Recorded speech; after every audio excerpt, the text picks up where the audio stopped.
¿Qué tal, hermanos? Bienvenidos a Introvertidos, un episodio más de este subprograma. Muchísimas gracias por acompañarnos, muchísimas gracias por suscribirse a este canal. Acuérdense darle también en la campanita de notificaciones para que el algoritmo les avise cuando haya nuevos videos, nuevos episodios. Y hoy vamos a tener con nosotros un amigo mío desde la universidad. Cuando llegábamos a la universidad, éramos un poquito los más distintos ahí en la universidad, porque estudiamos en el Centro de Estudios Superiores Guillermo Nicolás, de aquí de Orizaba, en Veracruz, en México, que es la facultad perteneciente al seminario de Orizaba, al seminario de la Sagrada Familia. Y ahí nosotros entramos como alumnos externos. Y hoy está con nosotros el licenciado en filosofía Juan Balam Pacheco Rodríguez. Muchísimas gracias, Juan, por acompañarnos. No, gracias a ti, Nepomuceno. Realmente es un gusto, pues, recibir tu invitación y sabes que siempre el trato ha sido muy cordial contigo. La verdad es que siempre es un gusto tener pláticas de todo tema contigo. Muchísimas gracias, hermano, por aceptar. Y desde que te comenté, lo primero que me dijiste fue sí. Sí, Ah, y yo debo presumir aquí a este amigo mío que tenemos aquí. Él es licenciado en filosofía. Es maestro, es profesor en la universidad. Tecnológica del centro de Veracruz. Exactamente. Y también es escritor. Hasta el momento tienes escritos 6 libros. 6 libros, Ajá, publicados ya. publicados ya. Uno de ellos digital, si no me equivoco, Ajá, ¿no? uno de ellos digital. O ya No, lo no, tienes no, impreso sigue todavía, digital. Ajá. todavía en digital. Y es, hasta donde yo recuerdo, el único de mis compañeros, hasta el momento, incluso de las generaciones actuales, que ha publicado tantos libros, ¿no? Por ahí tenemos a Néstor, que tiene Ajá. por ahí algunas publicaciones compartidas, etcétera. Pero bueno, eres el único que creo que tiene tantas publicaciones, ¿no? Ya hechas. De entre todas, lo que se puede, lo que me enseñaron ahí, ¿no? Bueno, habrá que revisarlas también, pero Dale. bueno. Muchas gracias, Juan, Balán, por estar aquí con nosotros. ¿Cómo te dicen tus alumnos en la escuela? Pues Maestro el Balán, profe maestro Juan. Balán, siempre es el Balán, siempre fue el más llamativo. Ujú. Y Juan solamente me dice muy poca gente, y creo que es cuando solamente están molestos, creo que Juan. Tu Pero mamá, Balán. seguramente. Pero Balán siempre ha sido el más reconocido. Muy bien. Perfecto. Oye, tú naciste aquí en Orizaba. Oriundo de Orizaba. Sí, orgulloso. Orgulloso. Sí, mucho. Pues ha crecido mucho. Ujú. La verdad es que se ha generado también culturalmente se ha expandido la cultura en Orizaba, pero hay una frase bíblica que dicen que nadie es profeta en su propia tierra. Ujú. Y a veces parece que no, o parece que pues es profecía eso, y a veces siempre te toman más en serio en otros lados que en tu propia tierra, y es normal, creo. Ujú. ¿Tus padres cómo se llaman? Mi papá se llama Juan Pacheco Reyes, él es de oficio es eléctrico, o sea, él es electricista. Y mi mamá es Georgina Rodríguez Lezama, ella es comerciante, Ok. vende ropa, se dedica al comercio. Tengo dos hermanas, Ajá. una hermana más grande, Susana Pacheco Rodríguez, y la menor es Yumil Nayeli Pacheco Rodríguez. Que una, bueno, se casó, es farmacéutica y la menor es licenciada en Derecho. Muy bien.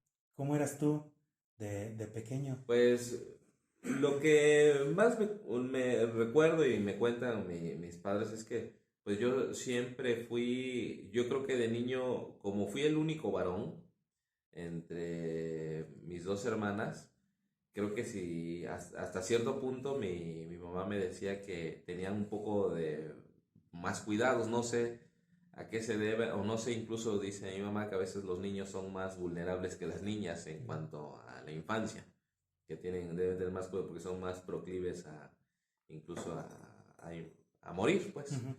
Entonces sí fui muy cuidado, y también yo recuerdo que era muy enfermizo en esa etapa de la infancia, sobre todo con los fríos, ahorita que pegaban, era más vulnerable en ese aspecto. Pero pues ya poco a poco empecé a adaptarme, y pues la infancia fue muy buena, muy muy buena. Hoy donde viven mis padres está súper poblado, pero cuando ellos llegaron, pues era todo salvaje, había monte, había árboles, había cantidad pues había mucha diversión, para mí era diversión. Entonces siempre me encontraban en los árboles, estilo Mowgli ahí, jugando, y era lo que más recuerdo de esa parte de la infancia. Entonces para mí era fantástico. Lo que hoy ya casi es muy raro ver a niños que le guste subirse a los árboles, cortar guayabas, aguacate, lo que hubiera, ¿no? Ya es raro, pero bueno, esa fue parte de la ¿Y con infancia. quién jugabas? ¿Con tus hermanas Mis o...? hermanas, mi hermana la mayor, por lo mismo de que ya me lleva 8 años, ella ya se distanciaba un poco porque ella estaba en su onda de la secundaria, la prepa y todo eso. Y ya con mi hermana la menor es la que más nos seguíamos, o sea, es la que siempre me siguió en todas las andanzas que yo tuve. Subíamos cuando yo también estuve ya parte de la secundaria.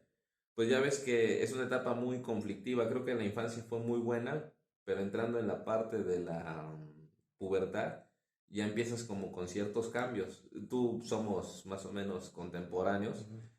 y recordarás que la preparatoria pues era muy conflictiva con las canciones que en ese momento preponderaban como Control Machete, Molotov, que era un ambiente medio agresivo y prácticamente la secundaria nunca la entendí, o sea, porque siempre era de golpes a la salida, o sea, era un ambiente muy, ¿Tú eras peleonero? sí, en ese tiempo como que Ujú. andaba en esa etapa como de crisis y como que yo creo que es una etapa muy dura porque también no te identificas y pues antes no había esa parte de la psicología ni de gente que te ayudara y tú solito ibas resolviendo los problemas.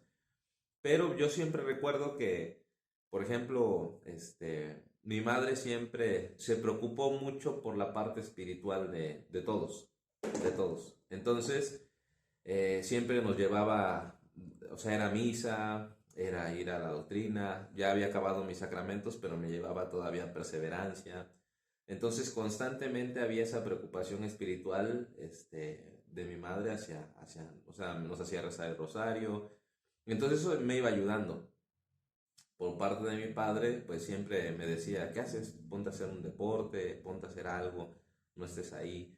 Entonces también eso me iba ayudando entre el deporte y la oración. O sea, la parte fue lo que me ayudó, yo creo que en esa etapa a no, o sea, como a no perderme, ¿no? Porque en esa etapa había mucha gente que pues empezaba con drogas, empezaba con el alcohol, el tabaco, las pandillas, las bandas y todo eso. Entonces eso a mí me iba salvando porque de pronto yo sabía que saliendo de la escuela me decían vete a hacer un deporte.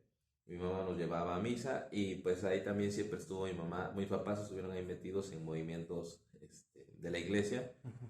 que siempre nos iban ayudando para no irnos perdiendo, ¿no? Y hasta cierto punto nos iba dando como cierto temor. O sea, decir, ¿sabes qué? No hagas esto porque, o sea, es malo. Y había ese temor de hacerlo. Entonces siempre nos inculcaron ese temor a hacer ciertas cosas, a las drogas, por ejemplo, a cierta música. Aunque sí lo viví, Ujú. pero no me involucré de lleno en ese ambiente. ¿Qué era lo que te decían tus papás para que pues, tú te mesuraras, tuvieras ese temor del que hablas, ese temor sano, ¿no? A Ujú. hacer el mal, ¿no? Sí, claro. Vamos, que es necesario en todos, ¿no? Sí. Pues yo recuerdo que mis papás me daban la libertad de ser, o sea, me decían, tú toma tus propias decisiones, no me exigían. Hasta cierto punto yo hoy tengo hijos y a veces ya están empezando a entrar con la adolescencia y a mí me fastidian su música, me fastidian ciertas cosas que ellos tienen. Y yo me pongo a pensar cómo mis padres fueron ¿cómo se puede decir? Pacientes. Pacientes para escuchar. En ese tiempo tú recordarás que estaba mucho la música de rock, de punk. Yo ponía música, me gustaba toda esa onda así como más de rebeldía, incluso canciones groseras. Y ellos eran pacientes, así como que me dejaban, pero sí me ayudaban mucho al decirme, mira, hay ciertas cosas que no son buenas y que no te van a dejar nada bueno.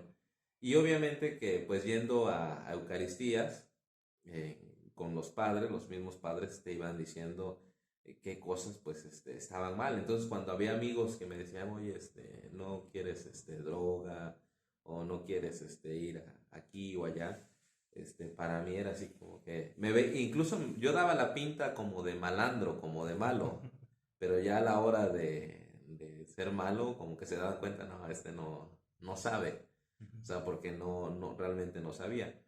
Entonces había ese temor. De hecho, yo incluso te puedo decir que hasta cierto punto el noviazgo yo lo veía mal, hasta parte de la prepa y parte de universidad.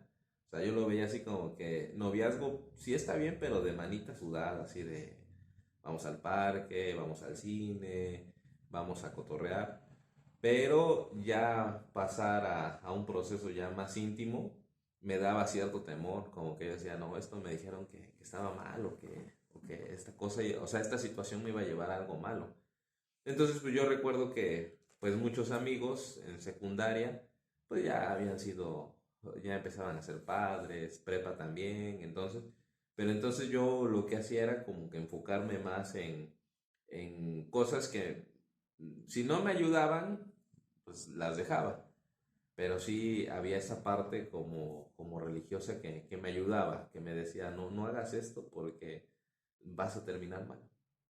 ¿Qué es lo que te daba miedo no, por ejemplo, del noviazgo, ¿no? Ujú. ¿Qué era lo que... Pues independientemente de lo que me decían mis padres, yo lo que...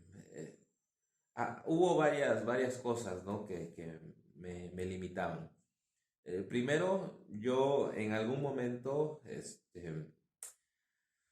llegué a tener esta sensación de como de vitalidad, de energía, cuando estaba bien. O sea, cuando yo estaba bien con todo, le llamamos con Dios, con el universo, con todo, yo me sentía así con esa vida, con esas ganas de salir a hacer cosas, de entrenar, de jugar, de bailar, de cantar, de reír, todo eso. Pero cuando yo estaba en cosas malas, yo mismo sentía como todo, yo me sentía así, decaído, mal, todo era pésimo, todo era negativo. Entonces de ahí me empezaba a dar cuenta que si yo hacía cosas malas, el mismo entorno donde yo me desenvolvía me iba llevando a que yo mismo me sintiera mal con todo el entorno en donde yo me envolvía. Eso era uno. Y ese temor a perder esas ganas de vida, eso era uno. Dos, pues me enseñaban, obviamente, que pues eso era pecado y que el pecado, o sea, no, me hacían, o sea, a mí me decían, el pecado lo que hace es matarte. No te mata físicamente, pero espiritualmente te mata. Y yo, cuando lo intentaba entender, o sea, ¿cómo te mueres espiritualmente o cuál es el proceso, no? Entonces yo me empezaba a entender porque pasé por una etapa así medio oscura de mi vida, en donde yo decía, no, o sea, de verdad, o sea, hay cosas que sí, te van quitando la energía, la vida, la emoción, te van quitando la ilusión de vivir hasta cierto punto.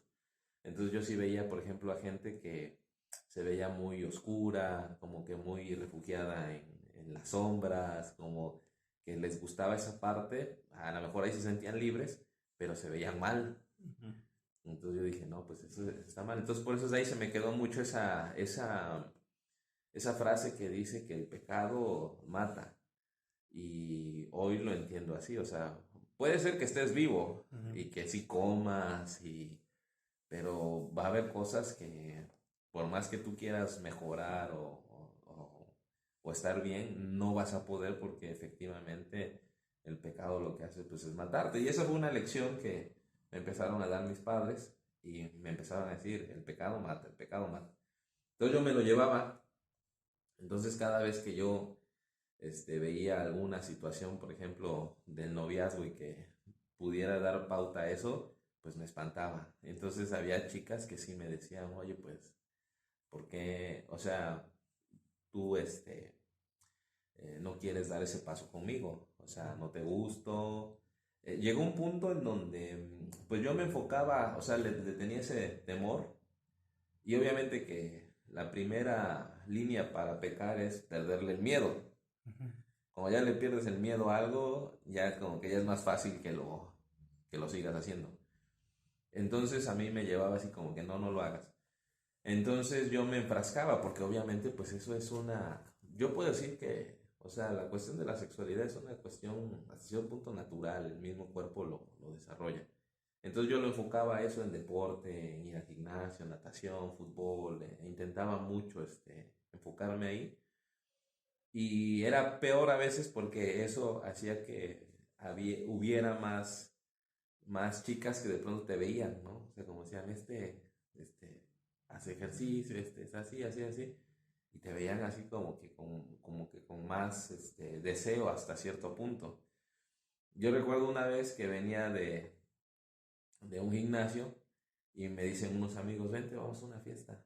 Y yo venía todavía con mi pants y mi, este, Maleta. mi maleta de deporte.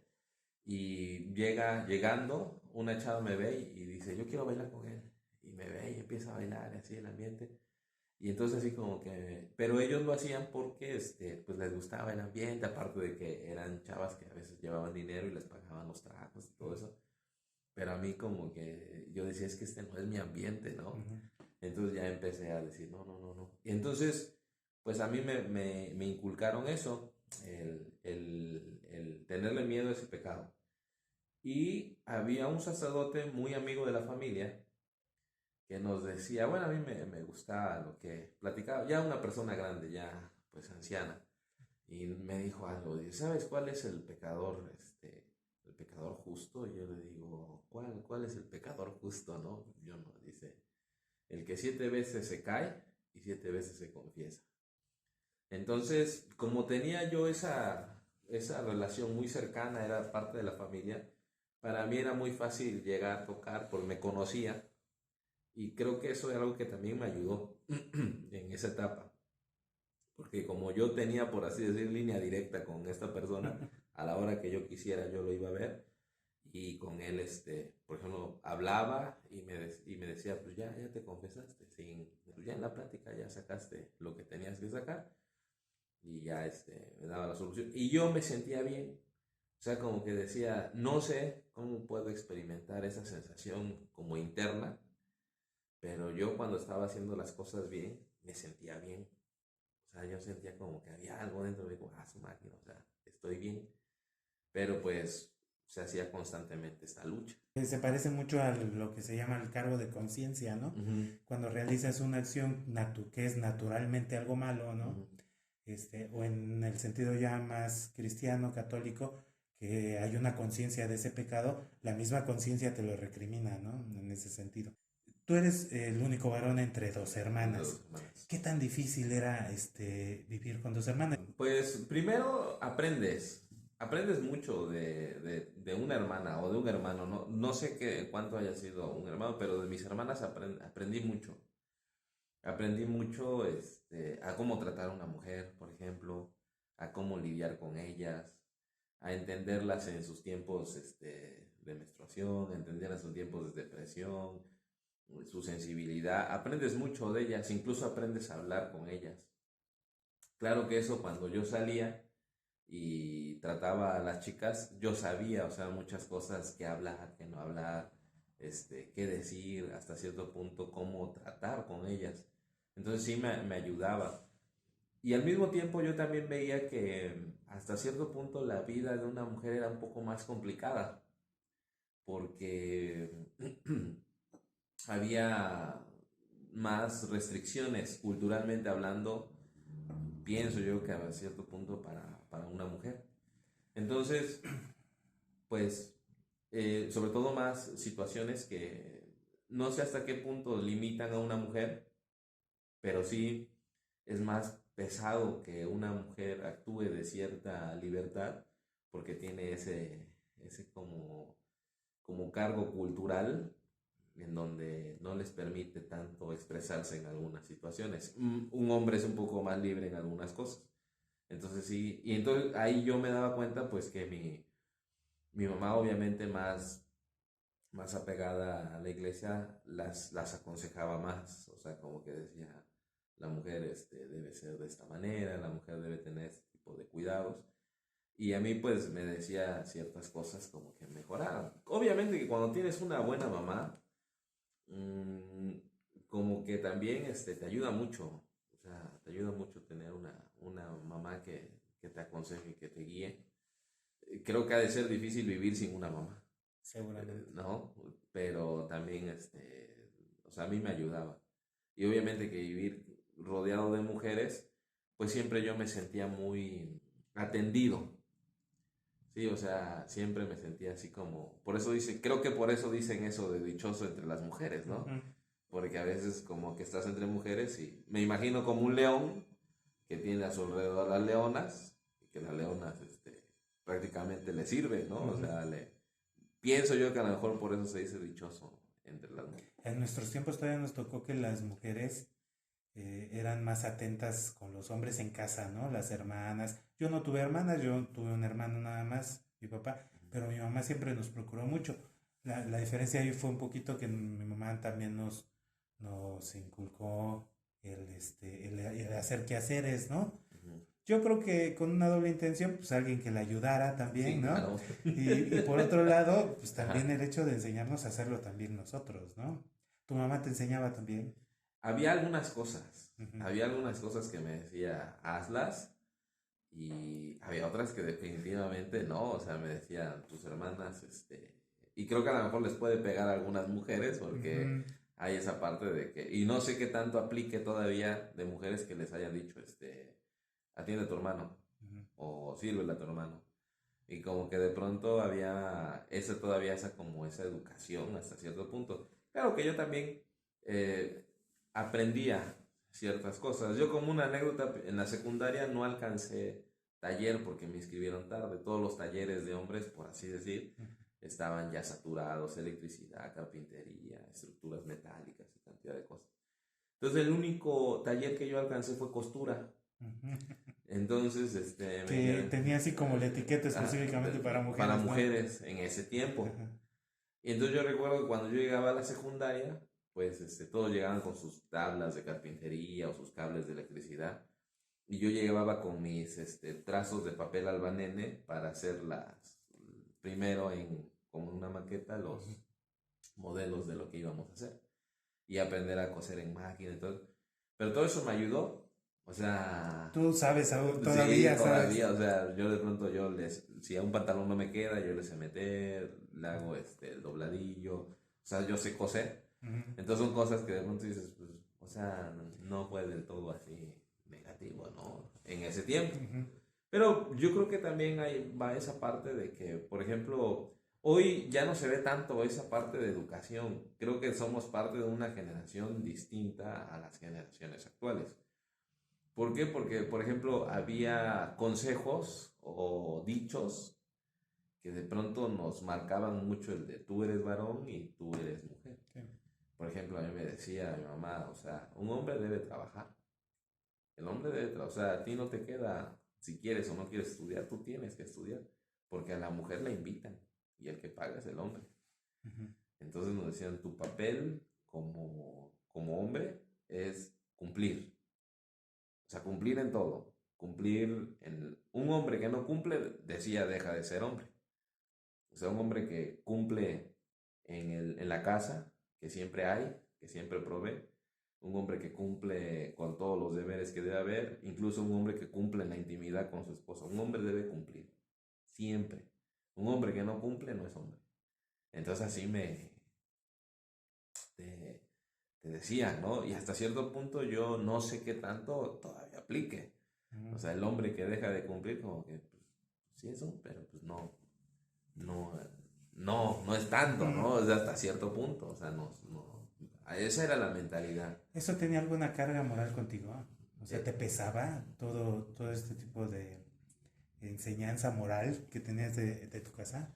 pues hasta cierto punto sí tenía un impacto porque tú decías, yo el hecho, por ejemplo, de tener una novia, para mí era una responsabilidad, porque yo sabía que ella dependía de mí.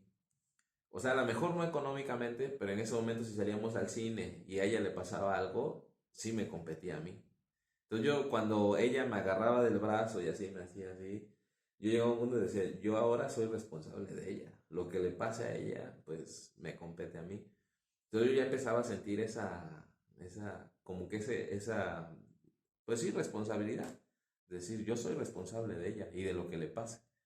Entonces el hombre, en ese aspecto, creo que en ese momento nos decían así, ¿no? O sea, un hombre debe cuidar, debe proteger. El hombre, que hoy ya esos estereotipos o esa educación pues ya está pasada, ¿no? De muchas cosas. ¿Tú crees que se pueda conciliar ese tipo de conceptos morales en la pareja, en donde el hombre tiene que cuidar? ¿Se puede conciliar de alguna manera en la actualidad? Yo a veces, por ejemplo, te voy a decir algo, Nepo. Yo he visto que normalmente la gente quiere seguir líderes. Yo lo he visto. Uh-huh. Y cuando me ha tocado ver a los líderes de cualquier índole, lo primero que ves es a su familia, cómo la lidera. O sea, como un hombre, cómo lidera. Entonces te das cuenta que su familia o sus hijos tienen ciertas profesiones, van bien, la llevan. Y cuando un hombre no es líder, te das cuenta porque también los hijos son un relajo, un desbarajuste, también la esposa, y la familia se pierde o se fractura. Pero sí me doy cuenta que a veces hace falta una cabeza, un líder, que de pronto diga vámonos por acá, vámonos por allá. Y a veces yo siento que a veces hay algunos líderes que sí son tajantes en algunas cosas, que dicen esto es así, porque si no lo seguimos así, va a ir mal esto. Uh-huh. Si no viramos el barco, chocamos. Y a lo mejor hay personas que no les guste, pero son las decisiones que a veces, y por eso a veces siento que los hombres hasta cierto punto tienen esa capacidad como decir, tenemos que tomar ese punto. Antes así nos decían, uh-huh. La mujer sigue líderes. Y si una mujer ve que los que ha seguido no la llevan por buen camino, pues entonces ahora yo dirijo, porque si los que yo seguí me llevaron por un mal rumbo, pues yo tengo que ahora que decidir yo y irme guiando, pero porque les tocó mal los líderes. Claro. Pero cuando una mujer sigue a un líder, vamos a pensar un esposo, y que el esposo la va guiando y la mujer está ahí y se queda ahí y apoya ahí, pero porque va siguiendo y reconoce ese liderazgo. Cuando no lo reconoce, dice, ¿sabes qué? Mejor me voy a buscar por otro lado, o muchas gracias, porque no veo esa parte. Incluso la mujer llega a ser más fuerte ese liderazgo varonil. Sí. Con el apoyo, incentivar. Y me atrevo a decir, para que no suene misógino y machista, a que los dos se vuelven líderes en ese sentido, porque tú hablas ahorita, por ejemplo, mucho de la moral y la educación que enseñaba tu mamá a ustedes, ¿no? Y todo lo que también enseñaba en tu formación humana de parte de tu papá, ¿no? Es decir, hay un doble liderazgo ahí, no es que nada más el papá o el hombre tenga que ser el único líder o la única cabeza, sino que se comparte de alguna manera el liderazgo en una familia, ¿no? Sí, porque, por ejemplo, dicen que detrás de cada gran hombre, y no sé qué tanto también suene mal, pero hay una gran mujer. Es que, ¿sabes qué? Vivimos en una época donde nos da miedo. Nos da miedo expresar ciertas ideas porque se toma mal. Exactamente, sí. Como si hiciéramos menos a las mujeres, pero no, o sea, estamos poniendo en contexto una etapa. Una etapa de nuestra vida, de la historia real que aún todavía está. Por ejemplo, yo puedo decir, mi mamá era una mujer muy hacendosa, que la casa, o sea, la encontrabas bien. Y era algo muy importante, porque tú llegabas y encontrabas tu casa limpia, quien viniera, la casa estaba limpia, se presentaba la comida, muchas cosas, ¿no?